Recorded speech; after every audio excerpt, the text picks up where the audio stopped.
黑夜，放牛村一盏盏灯吹灭，村民陆续入睡。村里无人知晓今晚有户人家在办喜事。新人房里，新郎官俊美非凡，如同天神下凡；新娘子容貌绝色，如同天上的仙女。明明是个欢天喜地的好日子，可气氛却剑拔弩张。你个毒妇，你下药又如何？我就是死，也绝不会碰你一根手指头。不碰那就舔，我会更喜欢。相公，春宵一刻值千金，我们就寝吧。北君临双拳紧握，他明明不想看，可他的眼睛却无法从江不喜身上挪开，就像那有磁铁一样。幕后塞过不少女人进他被窝，他不要说兴趣了，甚至还感觉到恶心。他是唯一一个勾起自己兴致的。北君临懊恼自己意志力不坚定，同时对他的厌恶更深了。他究竟给自己下的是什么药，药效竟如此迅猛？相公，怎么流这么多汗？啊，相公，你抓得我手好痛。你这惺惺作态的样子，真令人恶心，不想死，赶紧滚！北君临一把甩开了江不喜。江不喜没想到这忘恩负义的混蛋定力挺好的，这样都诱惑不到他，他干脆也不装什么勾人小妖精了。不想死就老实点。江不喜抬脚坐在了北君临腰上，二话不说就开始扒他身上的衣服。北君临黑脸，他还是不是女人？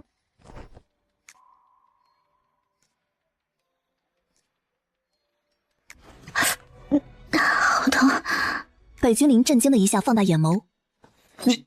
江不喜脸都白了，冷汗从他额角滑了下来。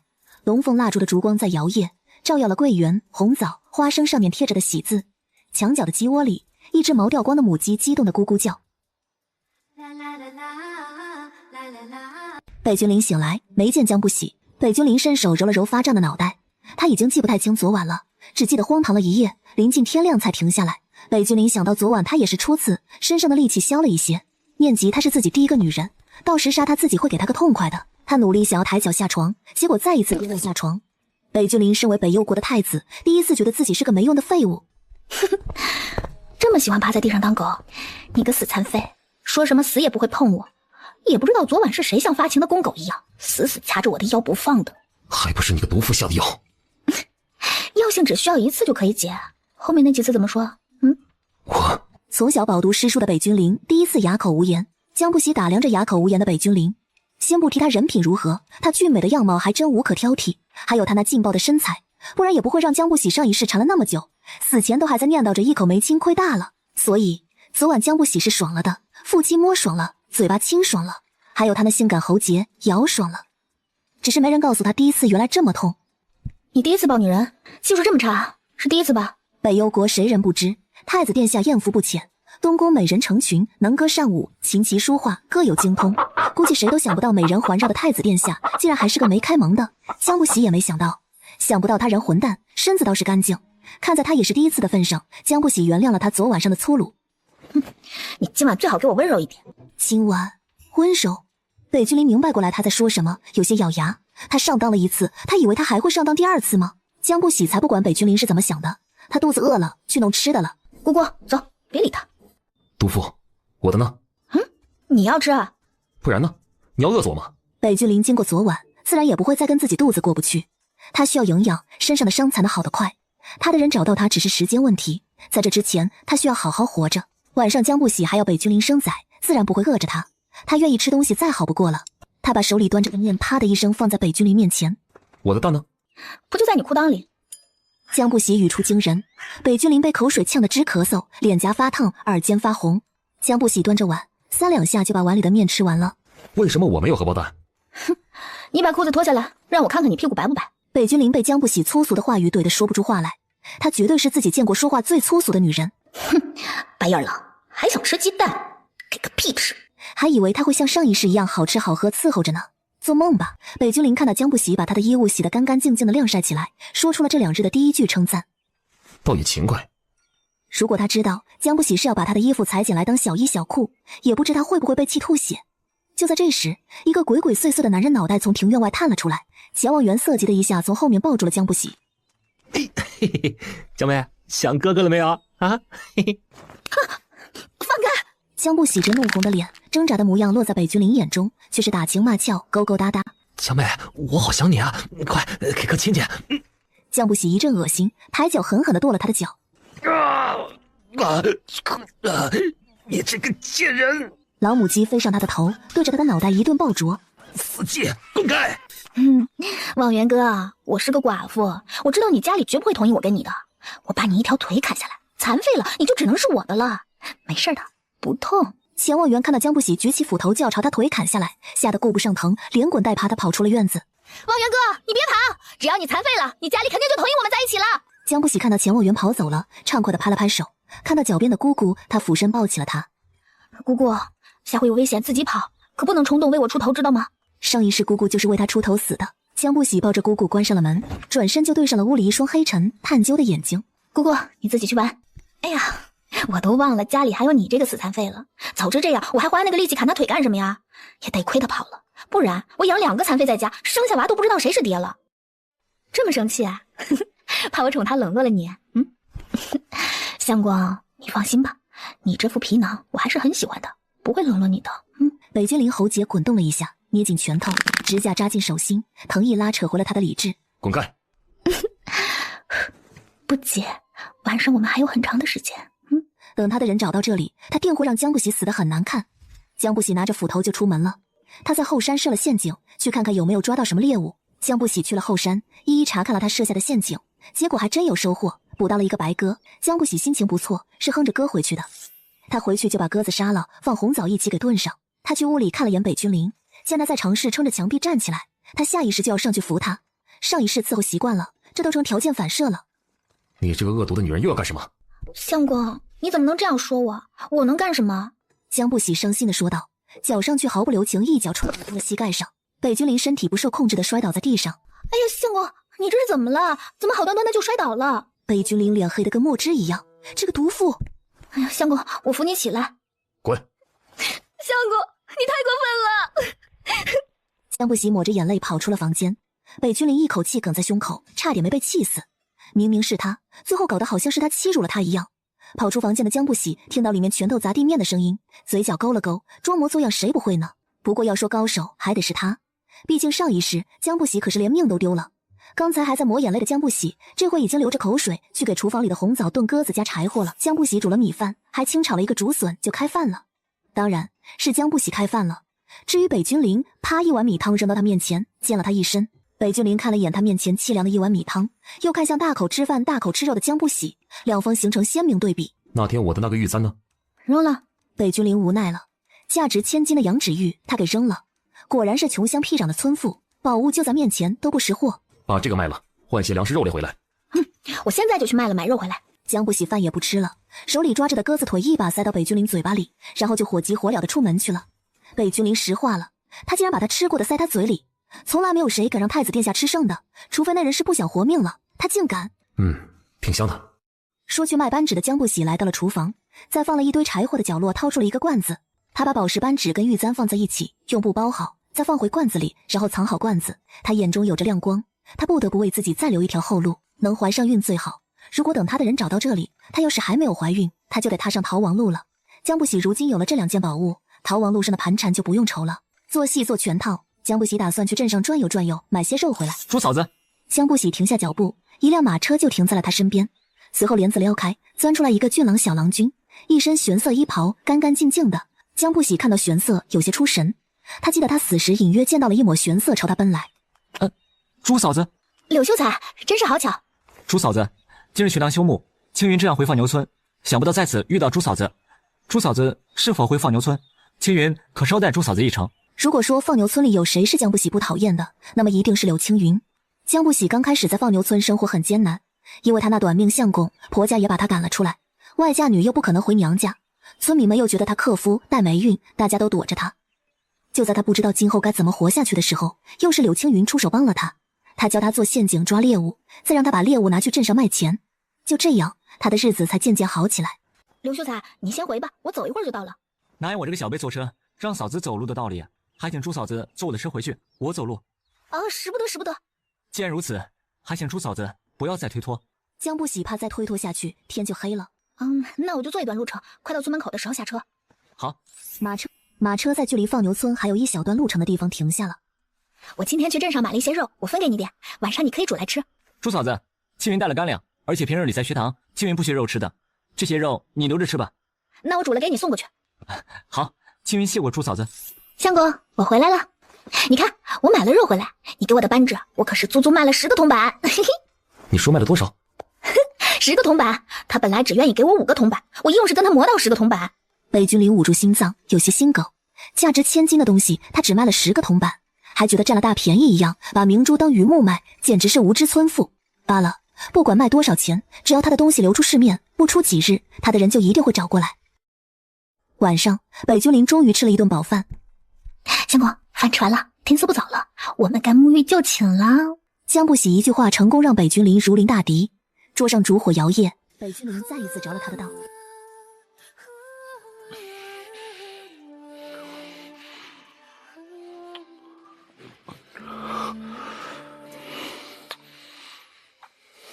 花如细纹，态度轻滑，一字一句，羞红脸颊，风吹落花，缠绵了你我的话。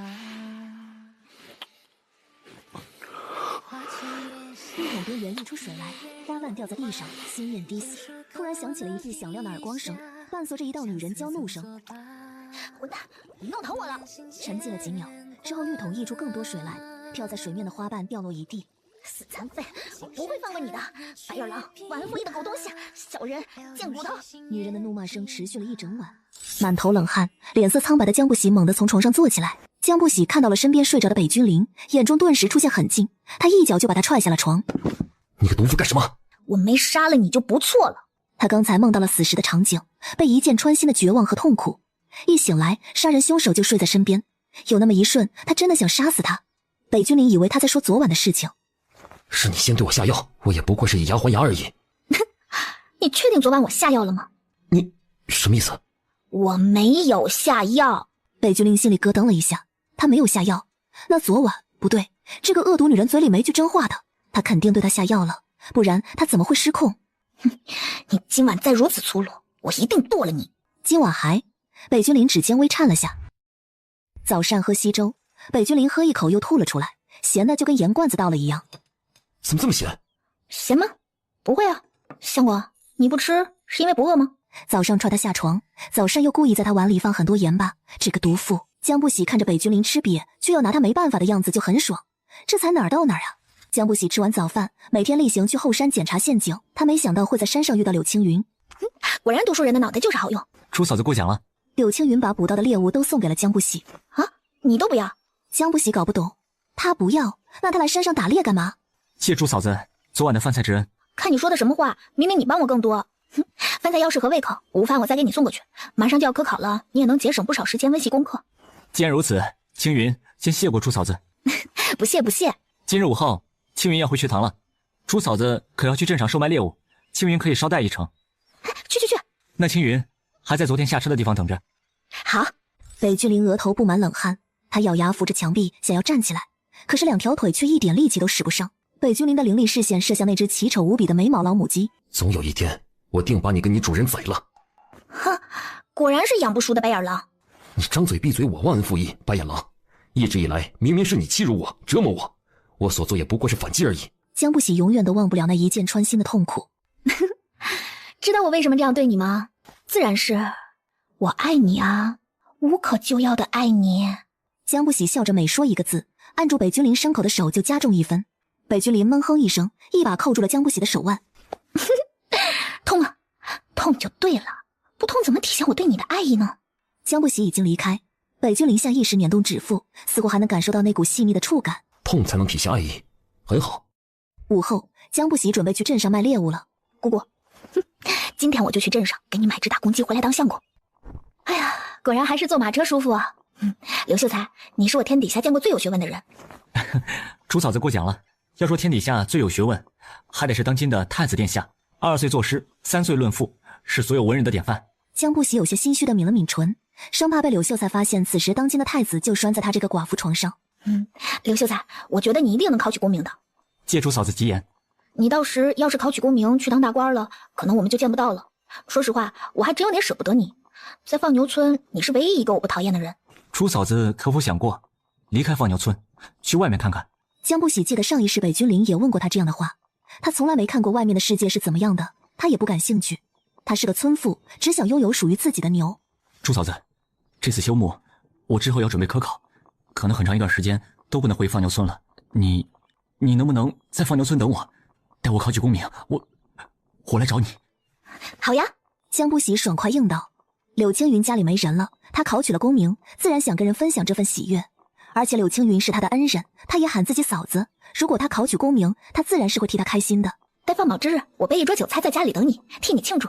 江不喜刚说完，猛地想到上一世屠村之日就是放榜之日。上一世他与柳秀才并无这样的约定，所以他一时间没想到竟是同一天。江不喜又想起了死前隐约看到的那抹朝他奔来的玄色，他看向了柳秀才。对不起，我突然想起来，那天我要回娘家，不在放牛村，不能帮你庆祝了。那第二天如何？我计划着要在娘家住几天，好好陪陪我爹娘。那等你回放牛村那天，我再去找你。好，但是那几天你千万别回放牛村。为什么？因为我想第一个看状元郎的风采。好。江不喜不知道这一时放牛村还会不会被屠，他只知道柳青云这种好人不该死。马车脚程就是快，没一会就到了镇上。我就在这里下了，不耽搁你了。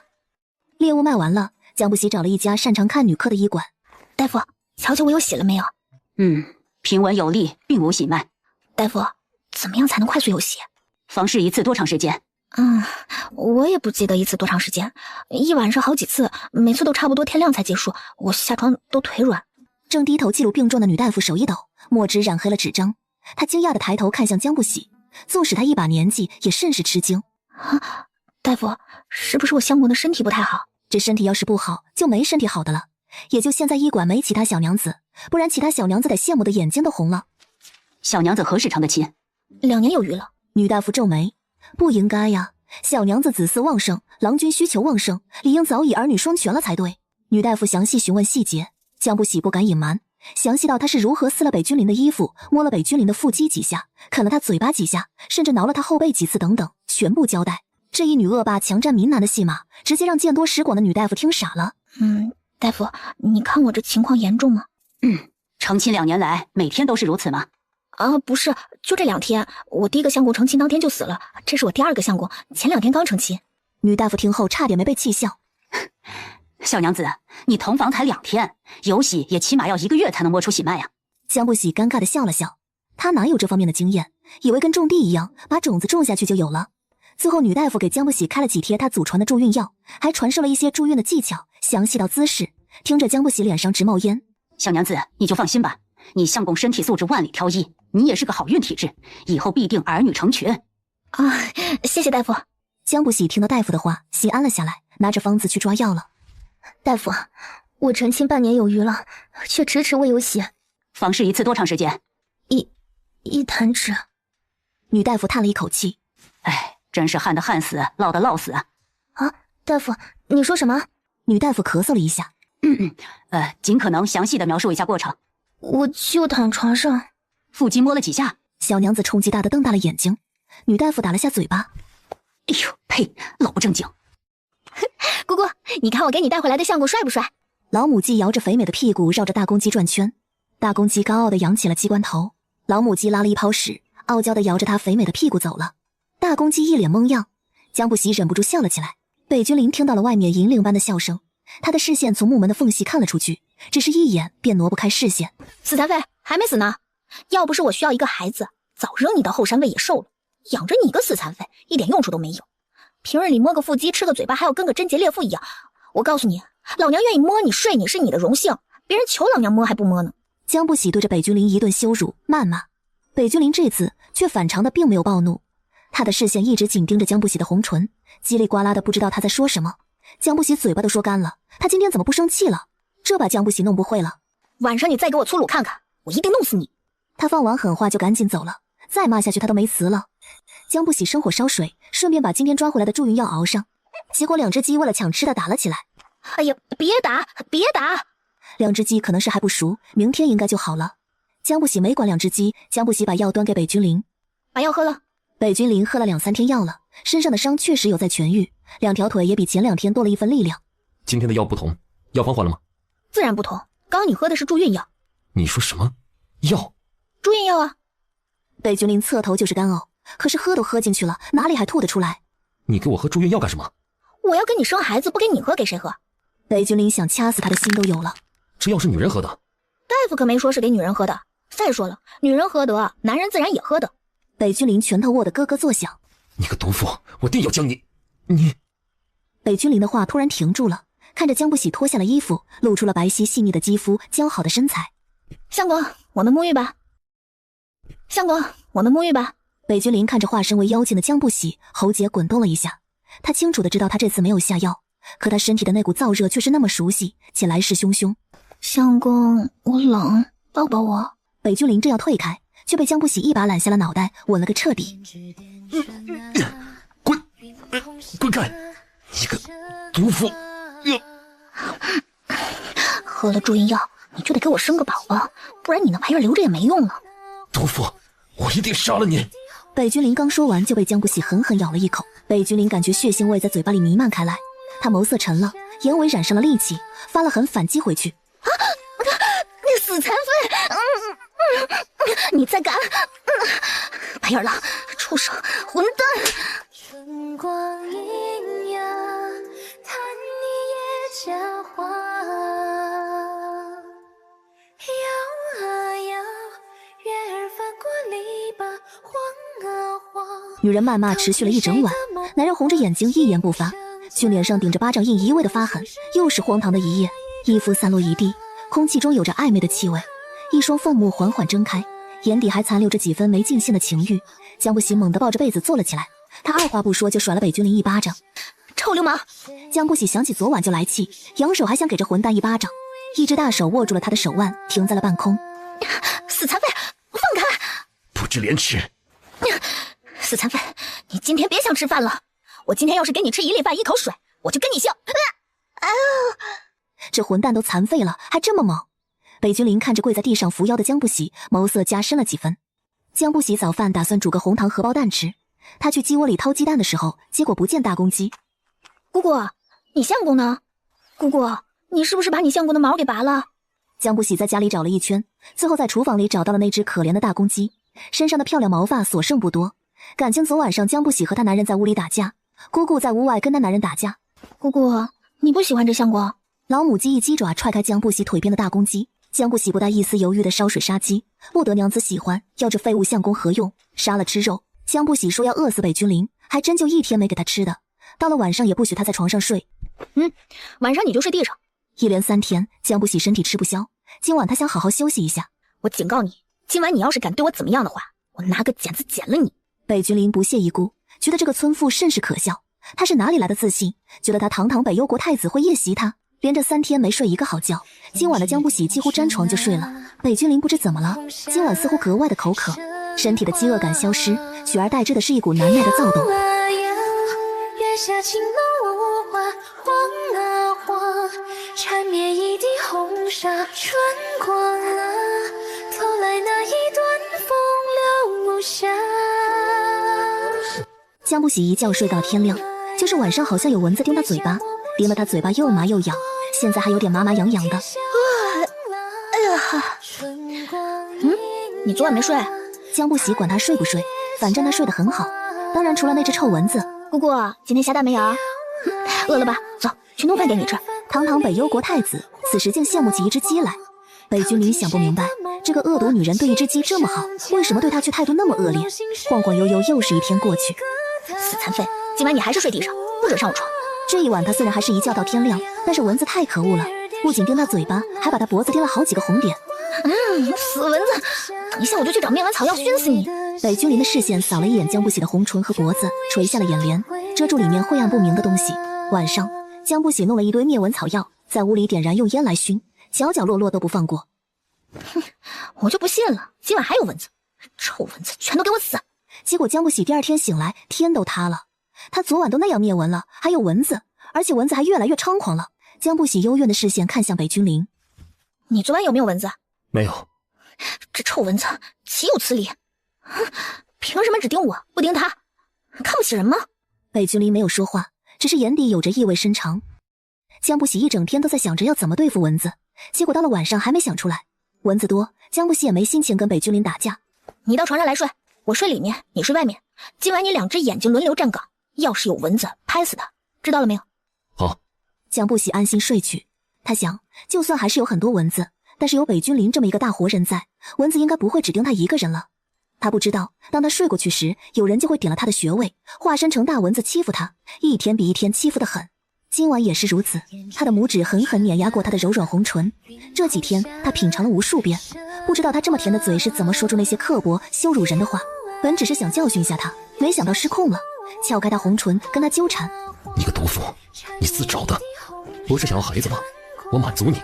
刚开荤的男人连着进了3天狱，可是很可怕的。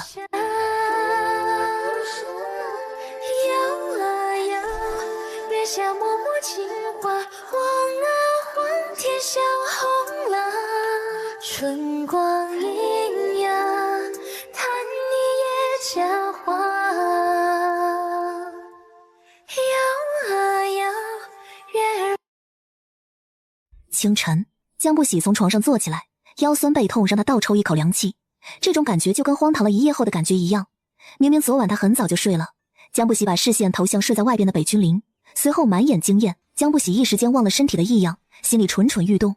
他也不克制自己，伸手摸上了北君临的腹肌，发现他唇上有个小口子，他也被蚊子叮了。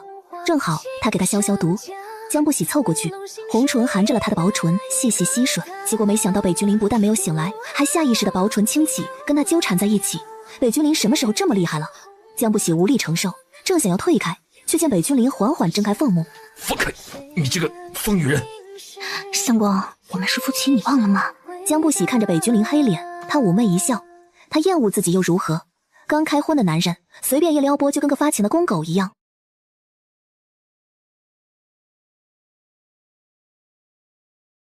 江不喜攒了好几天猎物，今天一早就去镇上卖猎物去了。老母鸡站在门口，看着里面俊美非凡的男人一遍又一遍的尝试站起来，从一开始一站就摔，到后面的能站上几秒。他能站上几秒，说明他的双脚有在好转，重新站起来也只是时间问题。此时北君临心里想着另一件事，距离那天卖扳指已经过去好几天了，他的人却还没找过来。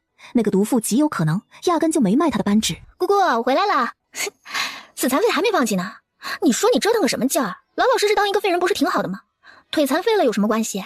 只要那玩意儿没废就行啦。还是说你这么着急站起来是想尽早摆脱我？哼，你个死残废，要不是我背着你回家，你早被野兽吃了。想摆脱我，你就死了这条心吧。你残废，我寡妇，咱俩天生一对儿。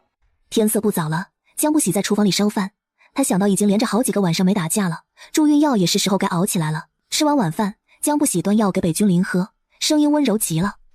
大郎，该喝药了，喝吧，凉了药效就没这么好了。北君临看着江不喜手里的药，这味道是助孕药，那今晚……他端过江不喜手里的药一口喝完。江不喜愣了一下，他还以为要用强硬手段威逼他才会喝，没想到这次这么干脆。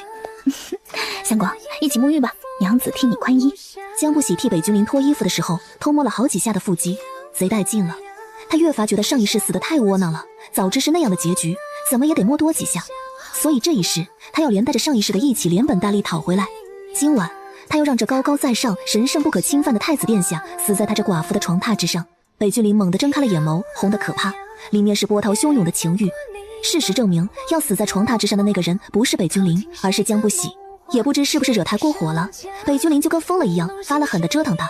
天亮了才放过他，肯定是惹过头了，不然总不可能是对他欲求不满吧。不过这身上的痕迹怎么那么像那几天蚊子叮的？江不喜没想出个所以然来，他已经疲惫的沉沉睡去了。江不喜醒来已是午后，他醒来，北君临已经醒了。他的衣襟敞开，露出肌肉线条流畅的胸膛和腹肌，上面遍布了不少指甲抓的红痕和牙印，喉结上那个牙印尤为嚣张。江不喜本来还挺生气，可看到他这副受辱模样，他又行了。一醒来就见到你这张死人脸，真晦气！我供你吃供你住，睡你一下怎么了？要死要活的给谁看呢？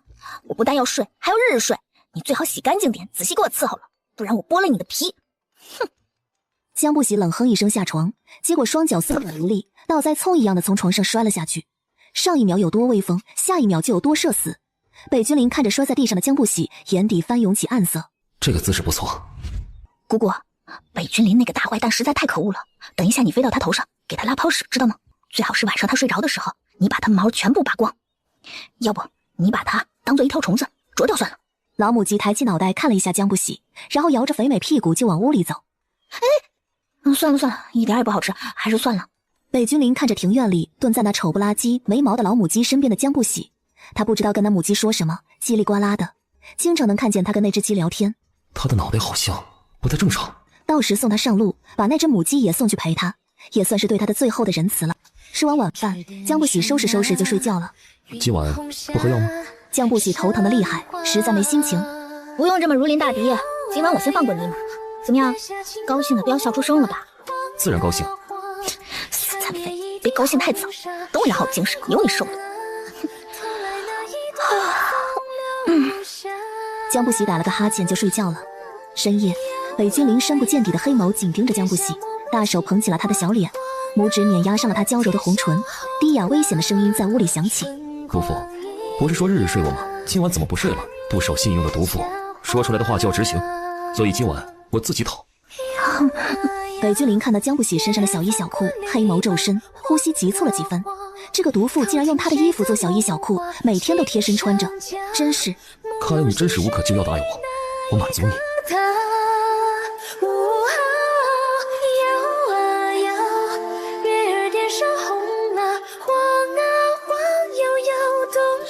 娘，就是他推我到河里的，你快把他赶出放牛村。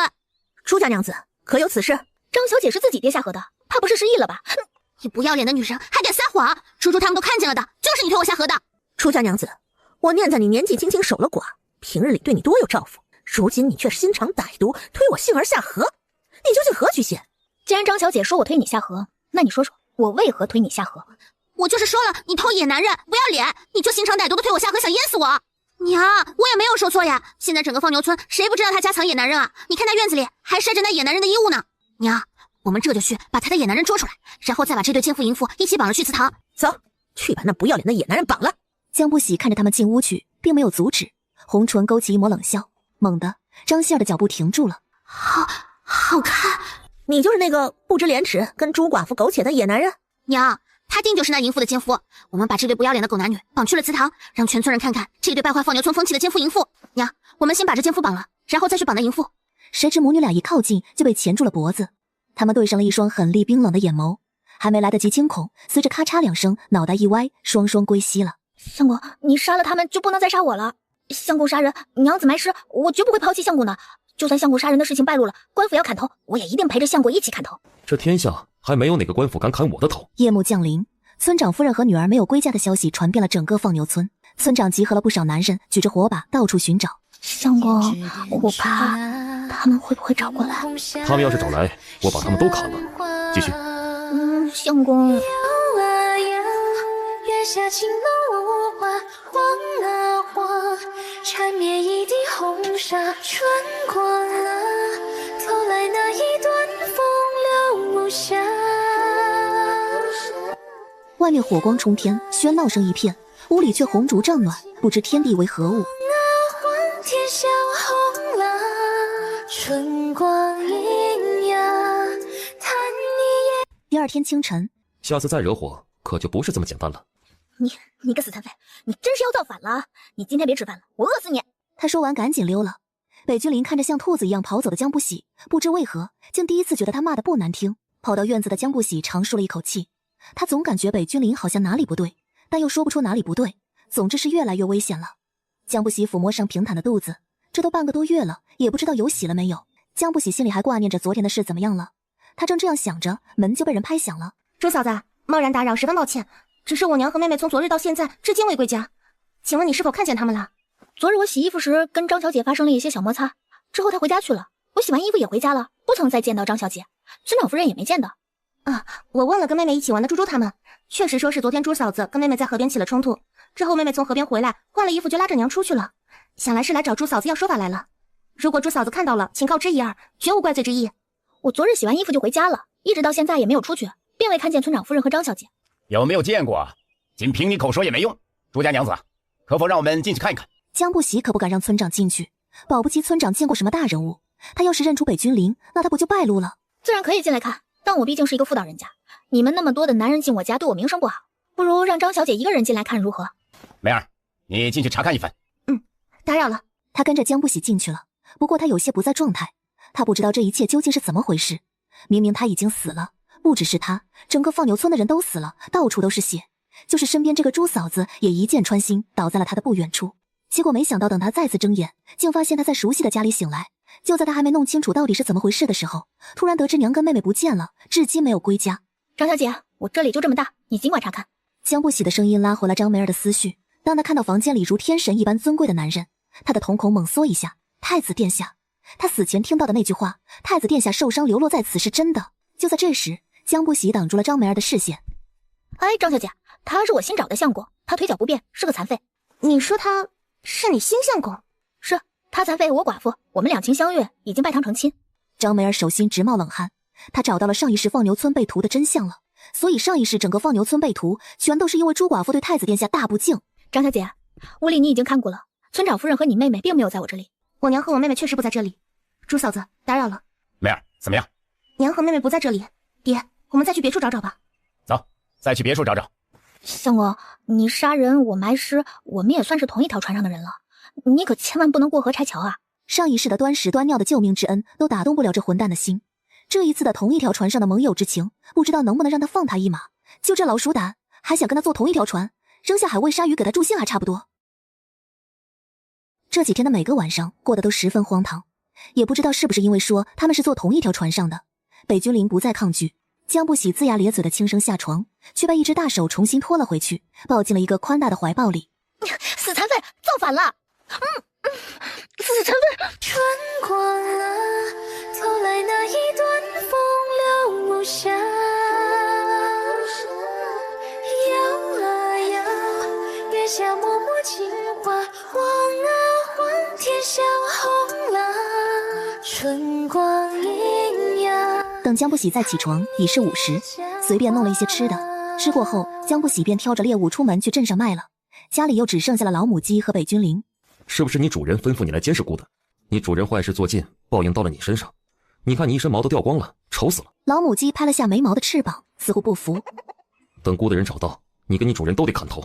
老母鸡抬起翅膀挡住了自己的脑袋。现在姑给你一个站队的机会，你是选择站毒妇的队伍，还是选择站姑的队伍？姑数到3，站队失败，鸡头落地。3、2、1。老母鸡吓得扇动翅膀，飞快地走到了他脚边，紧挨着他的脚。不错，记住，以后你就是姑的密探了。要是那毒妇有害姑的计划，记得来报信，有赏。老母鸡喂饱鸡头，被迫卖主求荣。倒也挺肥的，炖个母鸡王八汤应该好喝。老母鸡摇着肥美屁股，迈着鸡爪子，飞快跑了出去。和你主人一样老鼠胆。桌上的药凉得差不多，北君临几口喝完就开始锻炼了。北君临扶着墙壁走得吃力，在他走到第6步的时候，双脚一下子酸软无力，一双手及时扶住了他。公子，你腿脚不便，我先扶你到凳子那边坐下吧。你找到寡妇的话，她不在。公子，我是来帮你的。那你说说看，你要帮我什么？我能帮公子离开此处。那日我见公子周身气度不凡，又听你腿脚不便，加之放牛村的所有村民，男女老少我都认识，并无公子这号人物，我便猜测公子定是受伤落难到我们放牛村的。那既然公子落难于我们放牛村，我身为村长之女，自有责任帮助公子，医治公子啊。北君临看着眼前的女人，她倒是比他妹妹那蠢货强得多。公子，我们先离开此处吧，我担心朱寡妇回来。我不能离开此处。公子，那是为何？那寡妇对我下了药，我一旦离开此处，就会如虫蚁啃噬，极其难受。公子放心，我定会让朱寡妇交出解药。不然，那寡妇性格易怒暴躁，如果惊扰了她，她极有可能宁为玉碎不为瓦全。那公子应当如何？劳烦姑娘请个大夫来，一查究竟。北君临受伤以来还没有看过大夫，虽然那女人熬的药对他的伤有效，但他迫切想知道他的腿现在是个什么情况，什么时候能恢复。好，医治好太子，平息他的怒火，这一事一定能改变放牛村被屠的命运。大夫，劳烦帮我看看是否有血。小娘子，你成亲才半个月，为何如此着急？江不喜能不着急吗？他的小命可都快要丢了。月事可有来？月事还没来。可有嗜睡、恶心、食欲不振或者食欲大增症状？嗜睡有，每晚跟我相公打完架，我感觉白天怎么都睡不够，恨不得睡上一天。女大夫嘴角抽搐。小娘子是累着了。食欲大增也有，每次跟我相公打完架第2天，感觉饿得能吃下一头牛。女大夫嘴角再次抽搐。小娘子这是体力消耗过大，容易饥饿。江不喜见一个个否定，有些着急。大夫，我也有恶心症状，就是给我那残废相过洗夜壶的时候，贼恶心。女大夫彻底沉默了。大夫，你怎么不说话了？助孕药可有喝呀？喝着呢，我每晚都盯着我相公，喝得一滴不剩。你说谁喝？我相公。女大夫行医几十年，给那么多小娘子开过助孕药，这还是第一次见把助孕药给郎君喝的小娘子。这小娘子果然勇猛了得。大夫，我有喜了没有？有喜了，有希望。江不喜宛如一盆冷水从头上浇了下来，一下子歇菜。小娘子，日子还太短了，暂时还把脉不出来，但相信我，你有喜非常有希望。小娘子，过些日子再过来吧。好，谢谢大夫。要是过些日子还怀不上，他就得串冰糖葫芦了。红烛火在摇曳，又咬我，死残！说话真难听，还是亲起来舔。这里有谁亲过？相公亲过，真脏，好痛！他亲过你几次？数不清了。北君临额角的青筋暴起，恨不得掐死眼前的女人。我的相公就是你啊，就只有你亲过我。北君临黑眸猛震了一下，他忘记了反应。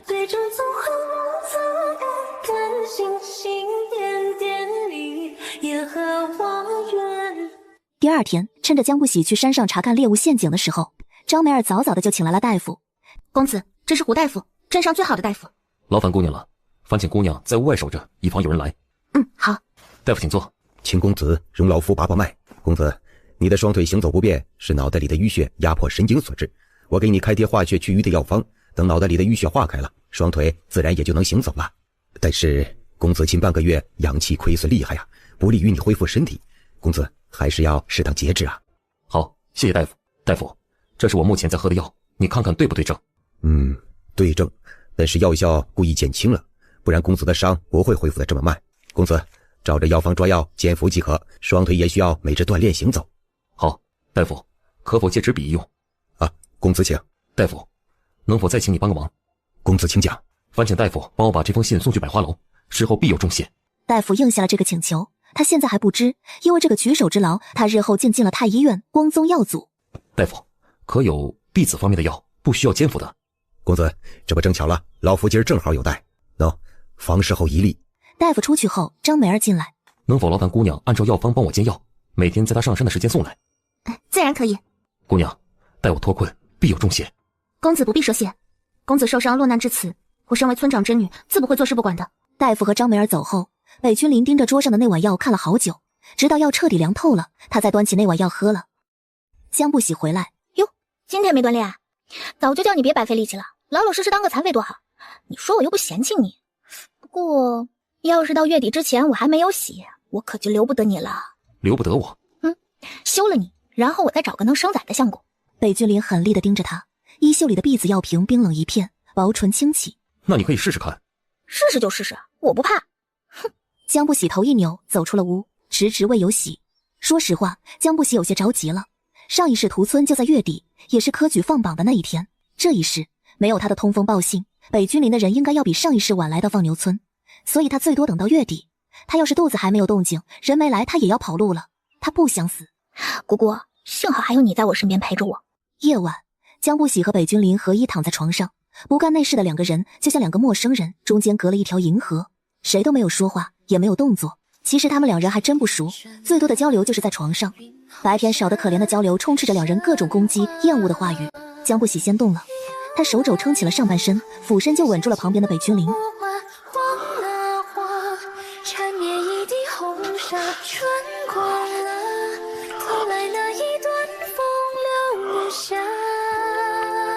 天气微微泛白，屋里才彻底平静了下来。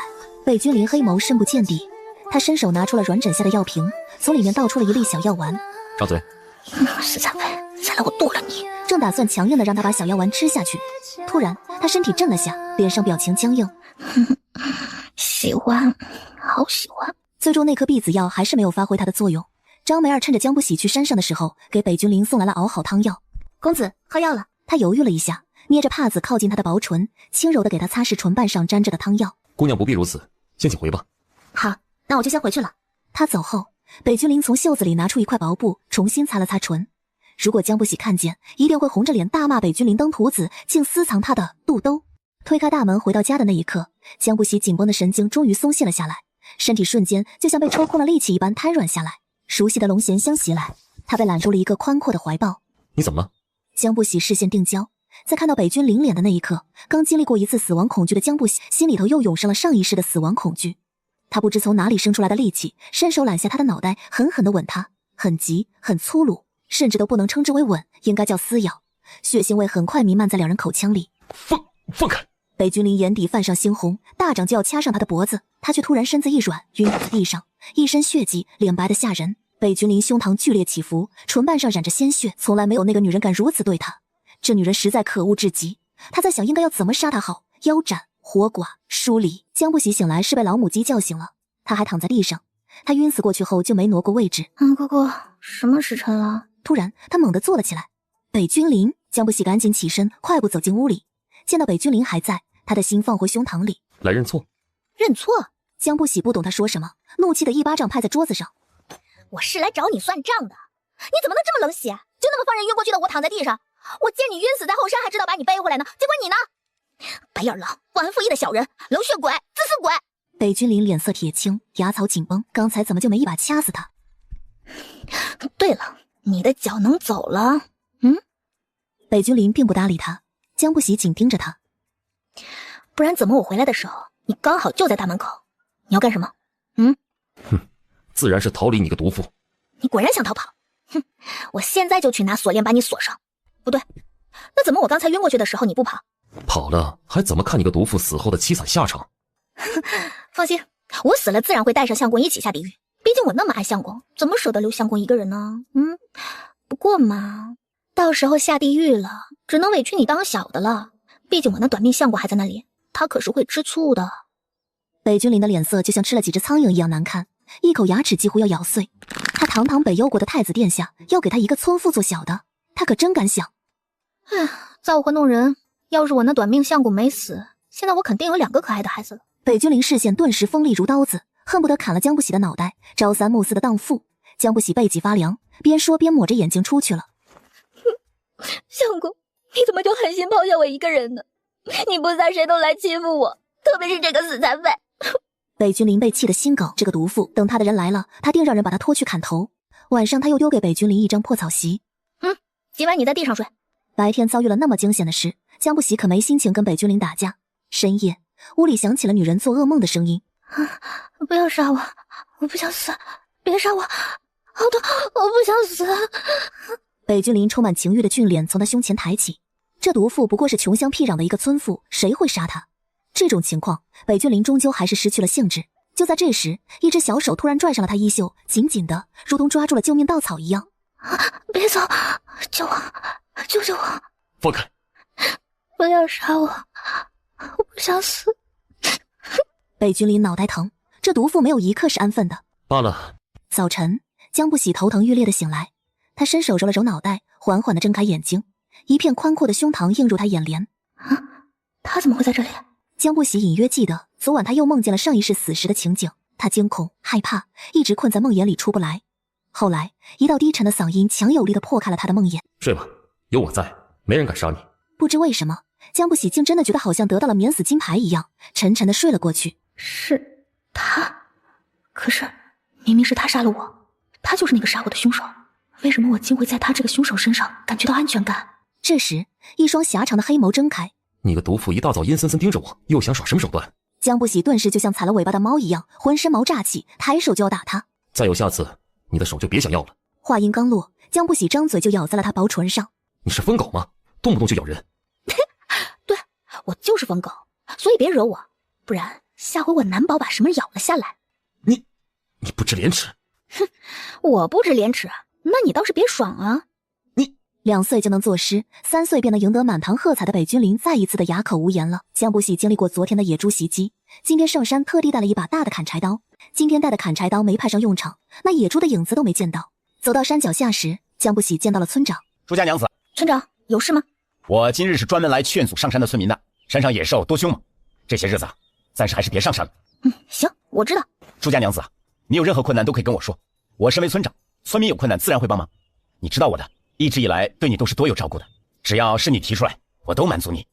没困难，不需要。江不喜冷淡地说完，快步绕开村长走了。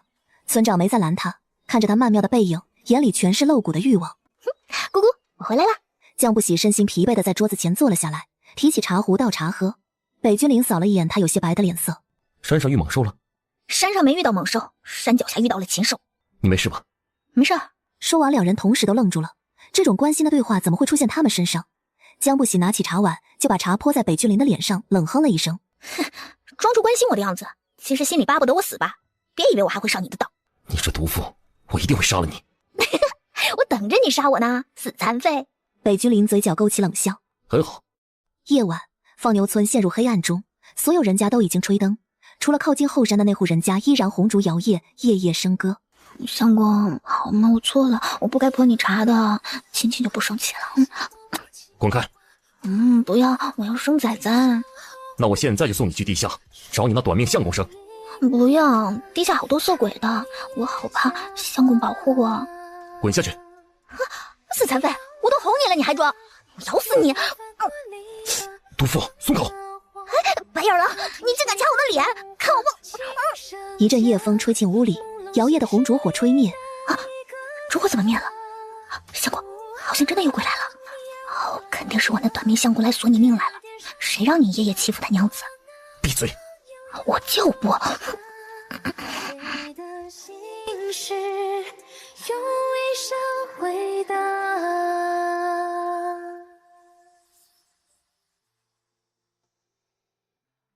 一觉醒来，嗓子火辣辣疼，脑袋晕沉沉的。本来计划着今天要去镇上卖猎物的，看这样的情况是去不了了。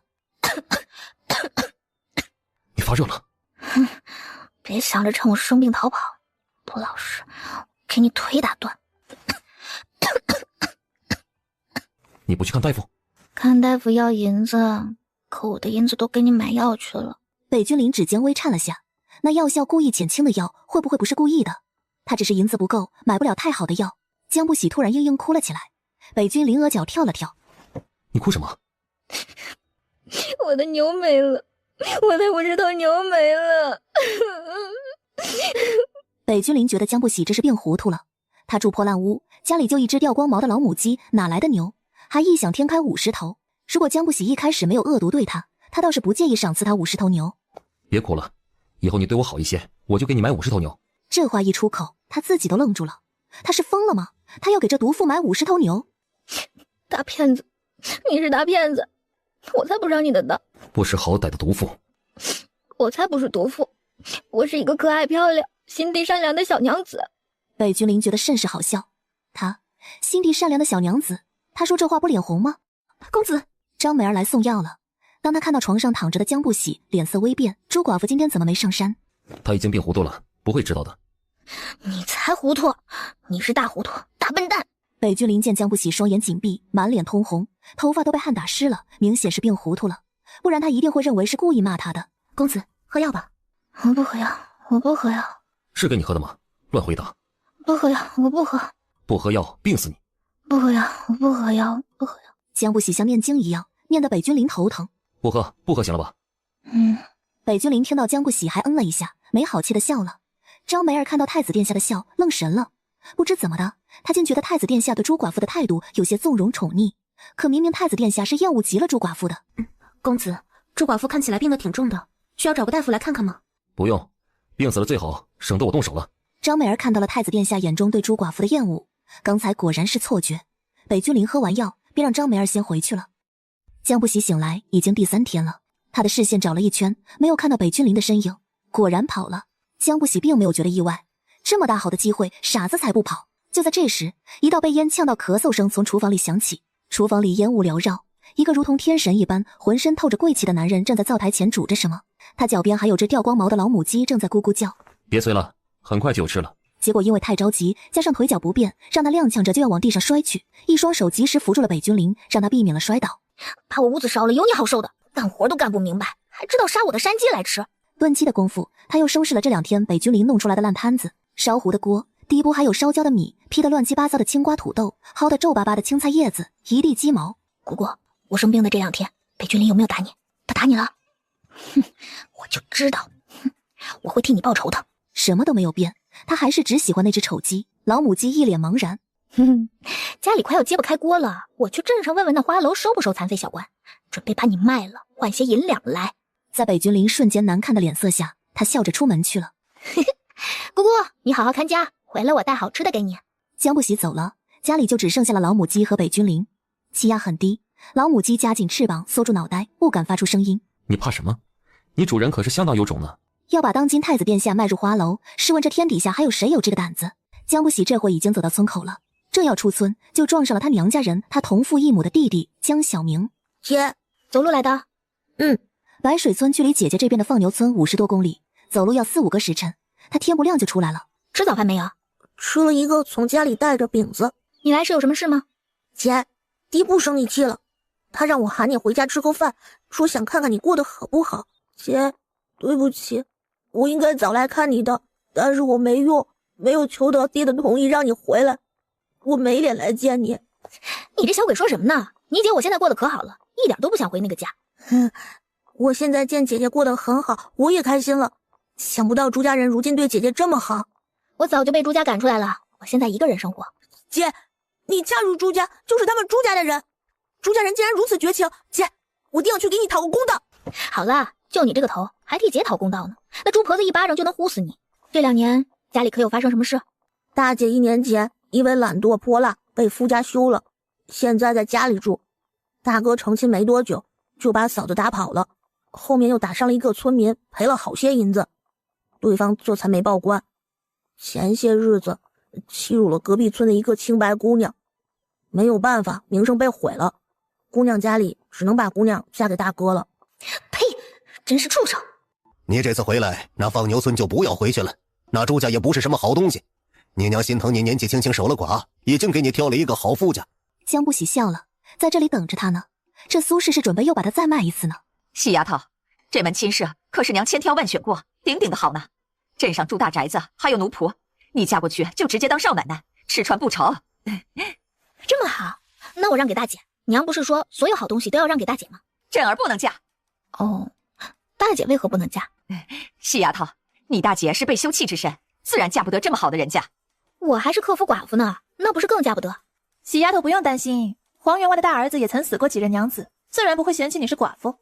黄员外还怜悯你年纪轻轻守了寡，说只要你嫁过去，自会当亲生女儿一样疼。妹妹，这门好亲事你可别错过。爹，娘找的这门亲事是黄员外家，你知道？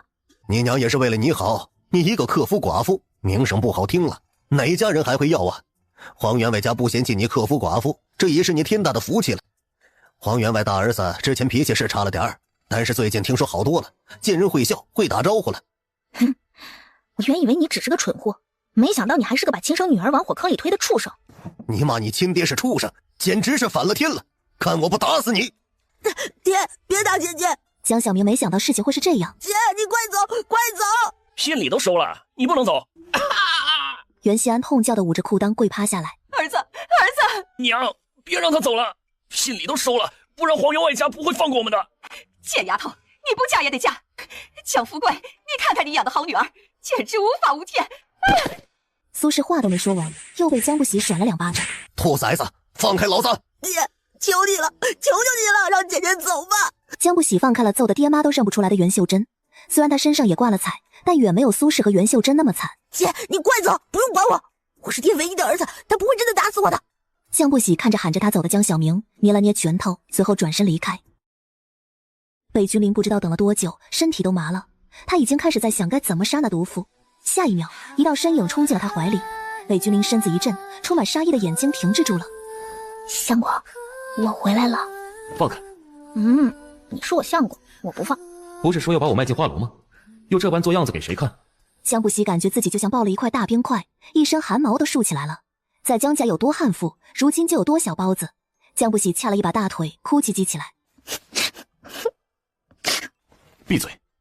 相公，我差点就见不到你了。怎么回事？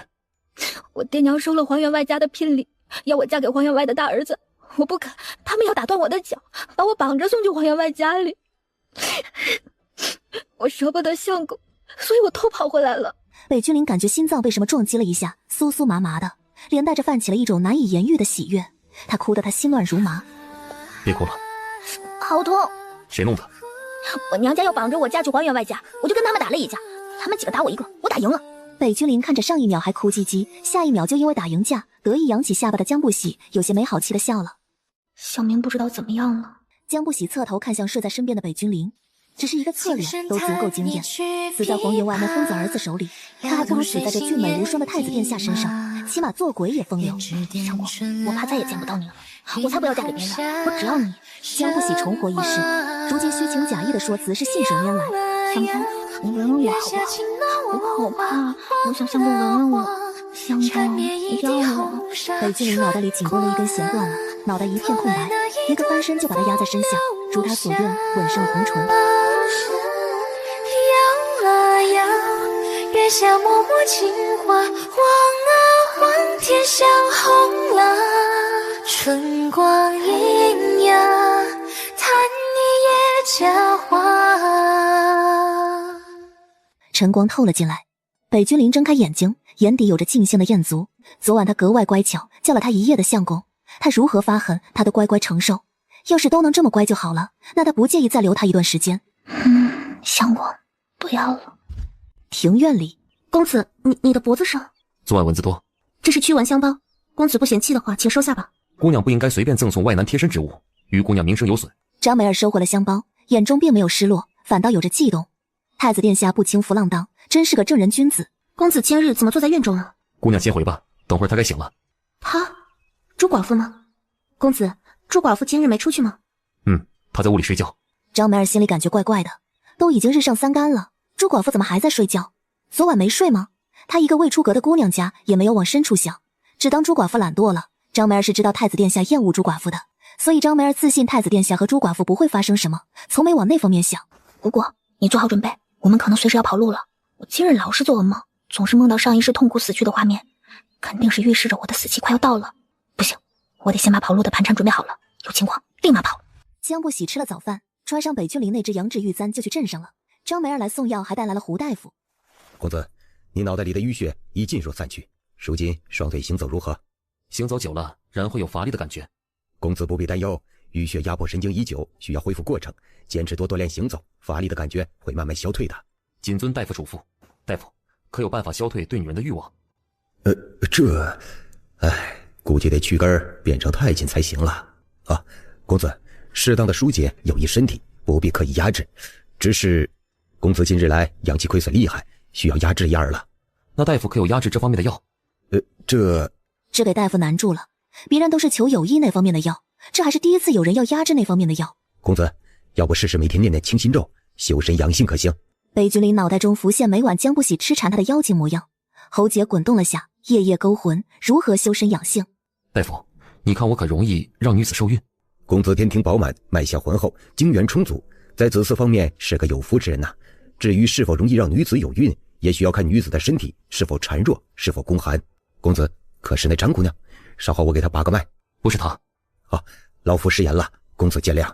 北君临没放在心上，问起了上次委托之事。信件已交到百花楼掌柜的手里。多谢大夫，日后必有重谢。算日子，他在放牛村的消息应该到皇城了。一回到家，江不喜就呼喊老母鸡：“姑姑，快打包东西，我们得离开放牛村了。”老母鸡也不知道是不是听懂了，抹着鸡爪爪就往他鸡窝去。哎呀，死残废，放手！你要干什么？眼瞎吗？跑路！跑路？我允许了吗？死残废，我想走就走，用得着你管？真是造反了！杜甫，就凭你对我做的那些事，你觉得我能放你走？相公，我刚才杀了村长，马上就会有人来了，我实在不想连累你啊。硬的不成就卖惨，能屈能伸，只为活命。北君临的冷眸扫过他手上的血迹，又扫过他微乱的领口，周围气压瞬间降低冰点。他碰你了？相公，我杀了村长已成事实，你知道我爱你，我怎么可能忍心置你于危险之中？只要我跑了，你是个残疾，村里就不会为难你的。这时大门突然响起砸门的声音，给我把门直接破开！放开！北君临薄唇不断吞噬着江不喜的红唇，冷眸抬起看向被撞得砰砰响的大门，眼中出现杀意。木门不堪重负，被外面强行撞开了。满头是血的村长正一脸气愤地站在门口，去把那个不守妇道的荡妇抓出来，这次定要抓他陈塘。可当看到屋里端坐着的一个男人，他们全都愣住了，停住了脚步。这人是谁？怎么会在朱寡妇家里？他一定就是朱寡妇藏在家里的野男人。朱寡妇呢？众人的视线在屋里找寻起来，并没有看到江不喜的身影，只听见了有什么细微的声音从桌子下传来。他们齐刷刷地弯腰低头看去，然后就看到了背着包袱蹲在桌子底下跟着老母鸡不知道说什么的江不喜。等一下他们打起来我们就跑。就在这时，外边又响起了声讨声和凌乱的脚步声。那在姓早该死了，害死了我儿，又诅咒我孙儿早产，还打我老婆子。想不到如今又打了村长，简直是妖女，就该沉塘。哼，说说看，这次又要给我安个什么罪名，绑我去沉塘？当初我老朱家卖了唯一一条牛娶你进门，结果娶了一个贼姓回家，新婚之夜就克死我儿，你说你该不该死？哼，你儿子死于意外，柳秀才亲口证实，我没怪你儿子短命早死，害我成了寡妇，你倒是怪我克死你儿子。你卖了一条牛，天天挂嘴边，我赔了你2条牛，是一句都不提。朱家娘子，她怎么样也是你婆母啊，你不孝敬她就算了，怎可如此对她不敬？跟这狼心狗肺的人有什么好说的？大家把他抓起来，省着他再祸害大家。对，把这在姓抓起来，给我儿子偿命！我告诉你们，我相公可是以一敌百的高手，想抓我，你们得先打得过他。我呸！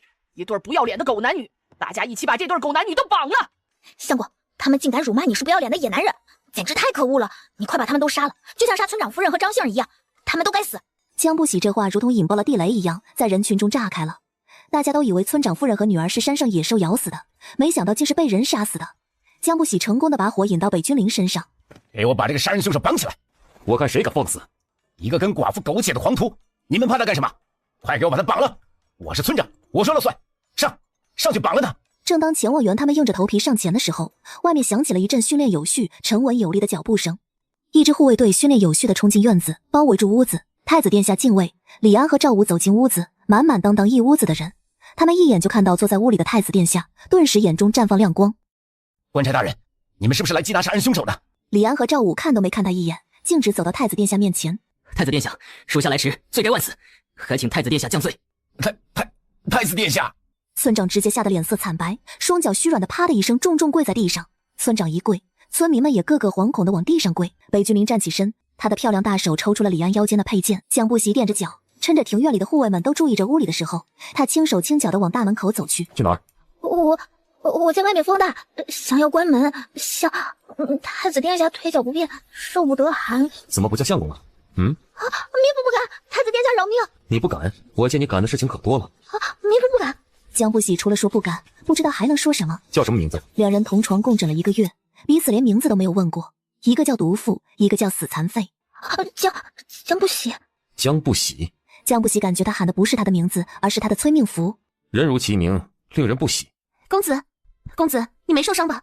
我听村民说这里出事了，就赶紧过来了。女儿，你向太子殿下求求情，你救救爹。公子，你是太子殿下？随后他惊慌失措地跪了下来。太子殿下，民女见过太子殿下。起来吧。江不喜就像发现了什么奸情一般，好你个北君临，竟敢背着他跟别的女人勾搭在一起。他就说这一世没有他的通风报信，他的人怎么可能来得这么快？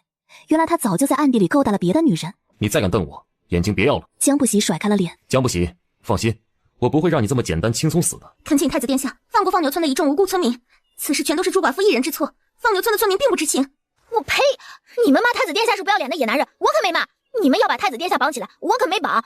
你如今想全部推到我身上来，张梅儿，我之前还觉得你跟他们不一样，结果，你跟他们一样的无耻。请太子殿下明鉴，还民女一个清白。你是姑的恩人，没人能诬陷得了你。你先起来吧。谢太子殿下。草民不知太子殿下的身份，冒犯了太子殿下，这一切都是朱寡妇的错。太子殿下，请看，草民满头的血就是他打的。草民身为村长，怕他再伤其他村民，一时着急，所以才会冒犯到了太子殿下。请太子殿下看在我一心为民的份上，饶过我一回。请太子殿下饶过我爹一回，我爹是一个一心为民的好村长，这次冒犯太子殿下，也是朱寡妇动手在先，才会犯下如此大错的。江不喜懒得说了，反正他说什么都不会有人信的，而且这里也没人愿意听他说。江不喜，你可有要说的？对于殴打村长一事，你可有要说的？这老东西经常骚扰我，今天他躲在草丛，突然一下子窜出来抱住我，想要凌辱我，我为了自救才拿石头砸了他的头。你个贱妇，血口喷人！太子殿下，你千万不要相信他。放牛村谁不知道他品行？他是在污蔑我。张梅儿并不慌，她可不认为太子殿下会相信那寡妇的话。一把利剑从村长心脏穿过，张梅儿脸上的表情凝固。太子殿下手里的剑刺穿了他爹的胸膛，他抬脚踹在村长肩膀上，他的身体顿时飞了出去。爹！江不喜闻到血腥味，胃里一阵翻涌，想吐。但是那老东西死了，他心里无比畅快。还有谁？还有他。太子殿下饶命啊！我再也不敢了。血，到处都是血。还有吗？没有了。其余人等以下犯上，冲撞本太子，齐队当诛，就地正法。是太子殿下。轮到你了。轮到你了。这几个字如同催命符一样，让江不喜的身体控制不住的微微颤抖起来。轮到你了。轮到你了。这几个字如同催命符一样，让江不喜的身体控制不住的微微颤抖起来。是不是该算我们的账了？这只脚踩我踢我，这只手打我挠我，这嘴巴辱我咬我，你说我是先砍你脚还是先砍你手，或者先割掉你的舌头？北君临每说一个字，就像钝刀子割肉一般，一刀刀割在了江不喜身上，每一秒都是漫长的折磨。还是先挖去眼睛吧，这眼睛着实令人不喜。我有喜了，你呢？你刚才说的再说一遍。我有喜了，我肚子里有了我们的孩子。太子殿下，朱寡妇之前对殿下如此大不敬，她如今也不过是知道了殿下的身份，说的都是想要攀龙附凤的虚假说辞罢了，可千万不能让她蛊惑。太子殿下，我对你的真心日月可见，天地良心啊！你可千万不要受有心之人挑拨啊！张梅儿被江不喜的无耻气得浑身颤抖。江不喜现在是破罐子破摔了，谁要他死，他就要谁死。为了能活下去，他连有喜都谎称了，他还怕什么？太子殿下，我没上过一天学堂，不知道喜欢一个人应当如此。我以为喜欢一个人就是要吸引他的注意，就是要让他疼。我虽然对你坏，但是我是爱你的。江氏屡次对本太子大不敬，押回皇城，再行论罪。是，太子殿下。江不喜不哭嚎了，乖乖让人压在了一旁。只要北君临现在不杀他，他就还有机会。血亲之错，祸不及女。姑说过，他日脱困必有重谢，姑便赏赐你黄金100两，良田100亩，并且任命你为放牛村村长之位。太子殿下，民女的家人都不在了，民女不想留在这个伤心地，所以民女想用这些赏赐换一个在太子殿下身边伺候的机会。身边伺候？你想当女官？民女心悦太子殿下，希望能伺候太子殿下。你真要拿赏赐换这个机会？求殿下成全。准了。丝毫没有起伏的声音，没有温度，也没有过多字眼。谢太子殿下恩典。江不喜看着那边权势无边的太子殿下和楚楚可怜的民间之女，呸了一声。好一对不知廉耻狗男女。气派的队伍最后面押送着一辆囚车，江不喜此时就狼狈地坐在囚车，村民们此时正朝囚车扔菜叶。谢谢你们，有了这些充满爱的馈赠，不喜在路上一定不会饿到的。放牛村的家人们，此去一别，不知道还有没有再见面的机会。不过放心，我会变成鬼回来找你们的。哎，你们怎么不扔了？继续啊！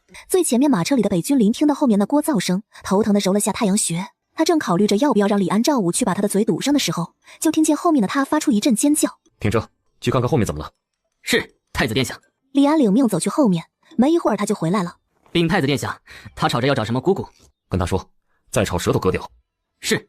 李安又去后面了，没一会回来。禀太子殿下，他说姑姑在他在，姑姑不在他亡。北君临额角青筋暴起，脸色难看，竟然还威胁起他来。去杀了他。是。李安走没2步又被太子殿下叫住了。回来，你们俩去他家找一只没毛的老母鸡。是，太子殿下。可是有什么事吗？回小姐，好像是后面那位要找什么东西，太子殿下让人去找了。李安和赵武回来了，去给他送去。是。赵武抱着老母鸡往后面走去，没一会儿就听到了后面传来的欢呼雀跃声。出发。大半天过去，队伍终于停下来歇息了。姑姑，我说的没错吧？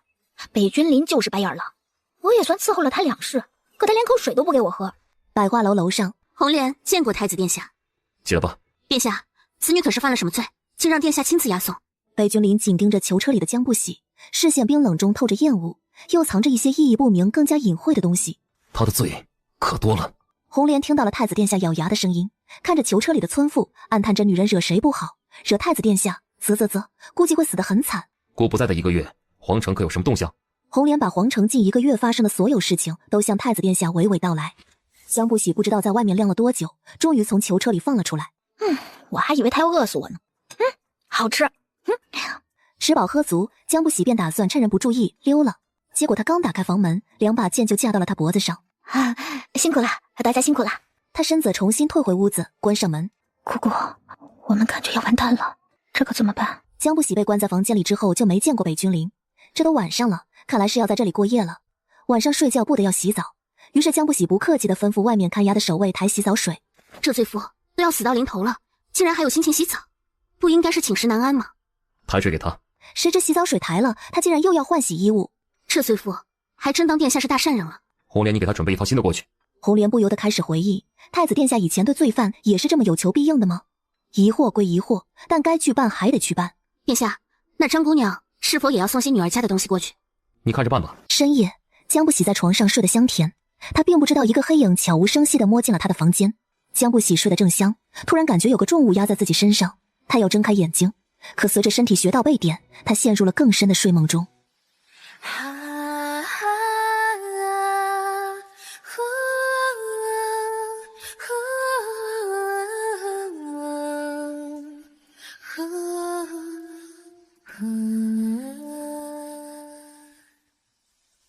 早上起来，江不喜看到身上的红点，天塌了，又是臭蚊子，怎么哪里都有臭蚊子？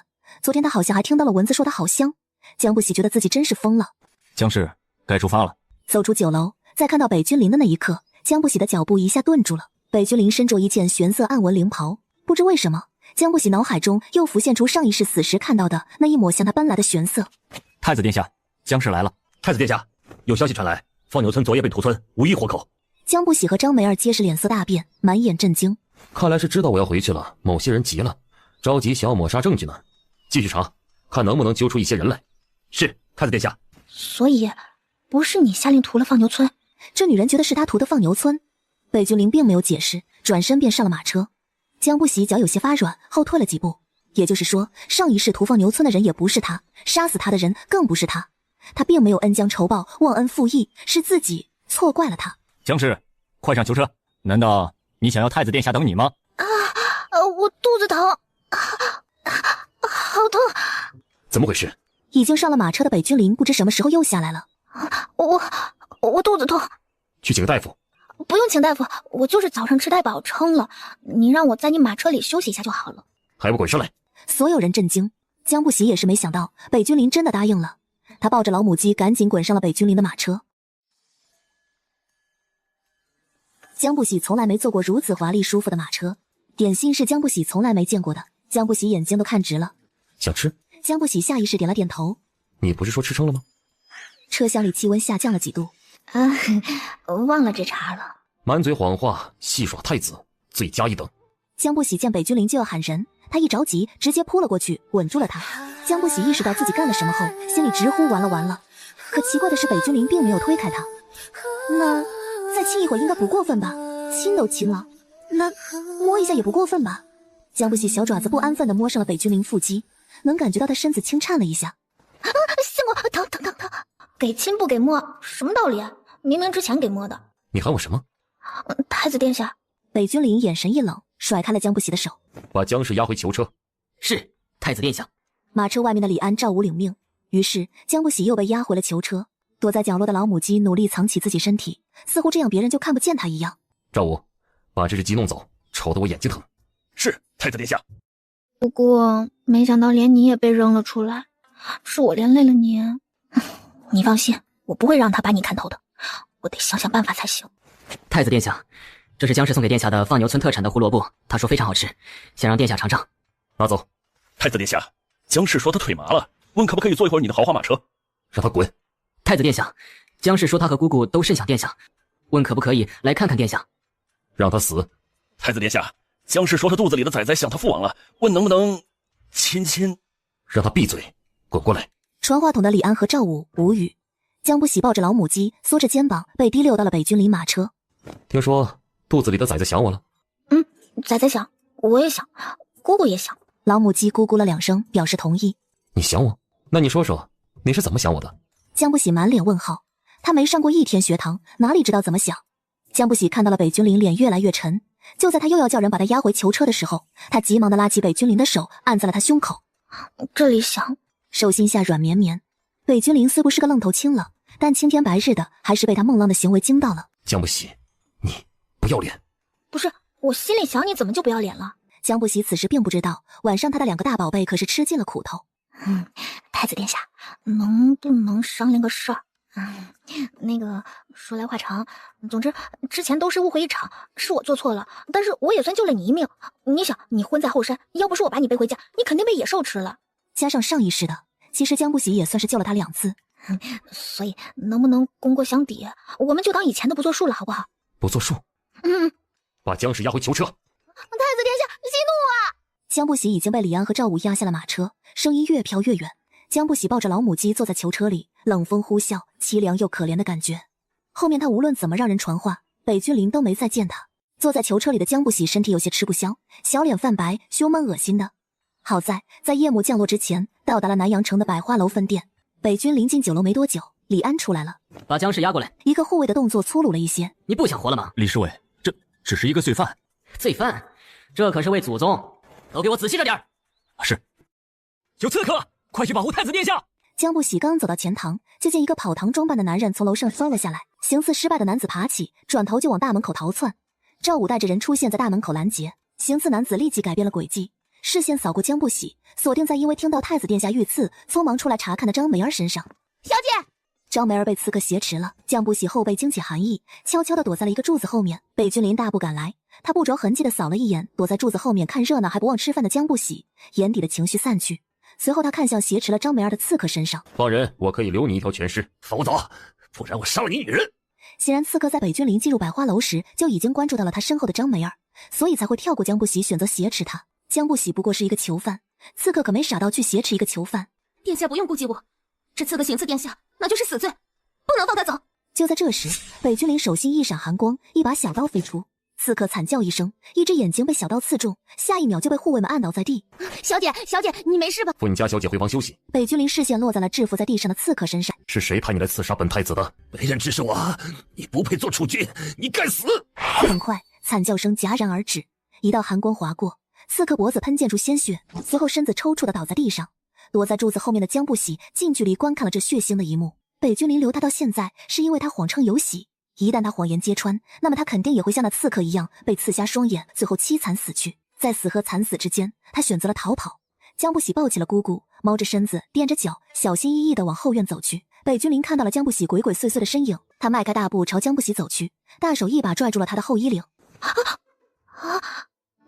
太子殿下，你找我有事儿吗？逃走？相公，我不想死，我拜托你别刺瞎我眼睛。起来，丢不丢脸？江不喜一秒起身，速度快得让李安、赵武瞠目结舌。起来了。太子殿下遭遇刺客，护卫们戒备森严起来。江不喜此时一脸懵地站在北君临大的离谱的客房里，房间中央一个大的浴桶在冒着白色水汽。愣着干什么？还不过来伺候我宽衣？来了。江不喜麻溜过去，上手就开始剥北君临身上的衣服，动作非常的娴熟。在放牛村的每一个夜晚，江不喜不是在剥北君临衣服的路上，就是在撕北君临衣服的路上。可以说伺候宽衣是他老本行了。江不喜很快就将北君临剥了个干净，途中小爪子偷摸了他好几下，屁屁真弹，肌肉真硬。北君临为了掩饰自己已经乱了的呼吸，匆匆踏进了浴桶，结果温热的洗澡水不但没驱散身体的燥热，反倒还有加重的趋势。江不喜感觉自己就像是小白兔被北君临这只大灰狼盯上了，一不小心就会被拆骨入腹，危险信号强烈。殿下，我这就给你擦身子。江不喜拿着帕子吭哧吭哧对着北君临一顿乱搓。江不喜干得非常认真，就像过年杀猪一样认真。他给北君临反复搓来搓去，洗得香喷喷白花花。好了，可以宰了。江不喜小爪子不经意间划过北君临腰侧，顿时薄唇溢出一声闷哼。他这时才看见小北了。殿下，是否要叫张姑娘来？你说什么？是否要叫张？江不喜话还没说完，就被北君临一把拽进了浴桶里，气还没喘顺，脖子就被一只炙热的大掌掐住了，反骨上来，怒气上头，管他什么天王老子，一巴掌就扇在了当今太子殿下的脸上。死残废，人都走我了！记住，我叫北君临，我要是再听到你喊我死残废，我一定把你舌头拔掉。北君临凑过去，一口咬在了他的红唇上。堂堂太子殿下，就像条疯狗一般咬人。守在门口的李安和赵武还有其他护卫，听到里面女人的娇骂，个个不敢大喘气。原来骂人还有这么多词。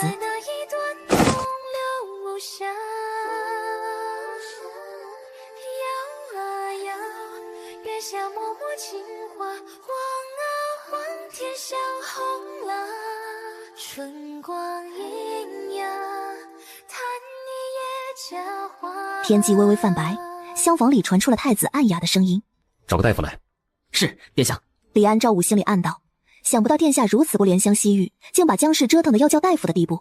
公子，可是哪里不舒服？不是我，请大夫帮忙看他是否有孕。江不喜是在囚车颠簸中醒来的。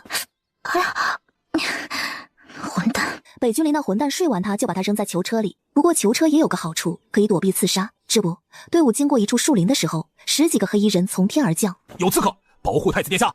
两方人马很快就站在一起，刺客不停攻击北京营的马车，甚至庄园儿马车也受到了攻击。唯独囚车江不喜，明明身处战斗中心，却没人关注，没人在乎。这样的刺杀不是一起，而是一路遇到了几起，想要北居里面的人太多了。张白儿和他的丫鬟都报了好几处彩，虽然没什么大碍，但两人都吓得不轻。江不喜则是全城局外人，一根头发都没掉，抱着姑姑坐在囚车里看热闹，窝囊但安全。快看，新科状元来了！坐在囚车的江不喜看到前方人群簇拥，骑在高头大马上的新科状元眸中划过亮光，是柳青云。他是状元，一路上坐着囚车从来不觉得丢人的江不喜第一次感觉没脸见人。他用衣袖遮住了脸，期盼着快点走，可往往事情不如人意。太子殿下出行，其余人等退避。柳青云听到是太子殿下的马车，连忙下马，对着华丽的马车恭敬地弯腰拱手。下官柳青云拜见太子殿下。草民见过太子殿下，殿下千岁千岁千岁。大家都起来吧。